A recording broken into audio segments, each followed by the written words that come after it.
बोसोरनिफ्रायनो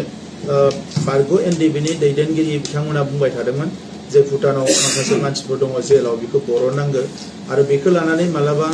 दिल्लीयाव मालाबा स्टेट गभर्नमेन्टजों सावरायबाय थानाय जादोंमोन आरो बे खामानिया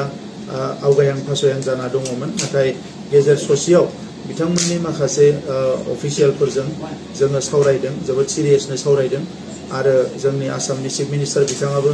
मेसेज होदों दा बे हिसाबै जोङो सावरायबाय थानानै मैया मोनाबिलियाव बिथांमोना जोंनि सा 6 एनडिबिनि बारग' सोद्रोमाफोर बिथांमोनखौ बेवहाय लानानै फैनाय जादों आरो बिथांमोनखौ दिनै गुवाहाटीयाव लांदों माखासे फर्मेलिटिस दङ पुलिसनि जिहेतु बिथांमोना एनडिबिजों डाइरेक्ट आरो इनडाइरेक्ट डाइरेक्ट एबा इनडाइरेक्ट जड़ित दङमोन दा बिनि थाखायनो बिथांमोननि सायाव माबाफोर केस दङ नामा मा दङब्ला बेखौ बिजिरनानै बिथांमोनखौ न'आव हगार हरगोन आरो बिथांमोना जिहेतु बारग' एनडिबि जों ग्रुपजों सोमोन्दो दङमोन निश्चय आं सान्दों बिथांमोना रिहेबिलिटेसनबो मोनगोन आरो बिथांमोननि रिटार्न फैनायाव जों बयबो गोजोननाय मोनदों आरो बिसेसकरि बिथांमोननि न'खर जायफ्रानिकि मोनसे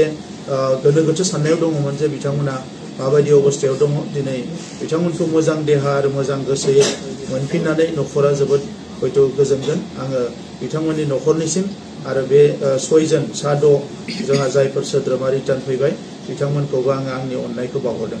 बेनि अनगायै आरो गुबुन हादराव दंबावो नामा सार बेनि अनगायै सासे नेपालाव दङ होननानै मिथिनानै जोङो थांनाय बोसोराव नैबे बोसोरनिनो गिबि बाहागोआव जोंनि एमएलए लरेन्स इस्लारि बिथां आरो एमसिएलए माधव सेट्रि बिथांखौ दैथायहरदोंमोन आरो बिथांमोना बिथांखौ थांनानै लोगो हमनानै फैदों नेपालनि जेलाव दङ बिथाङाबो खम समनि गेजेरावनो रिलिज जागोन बे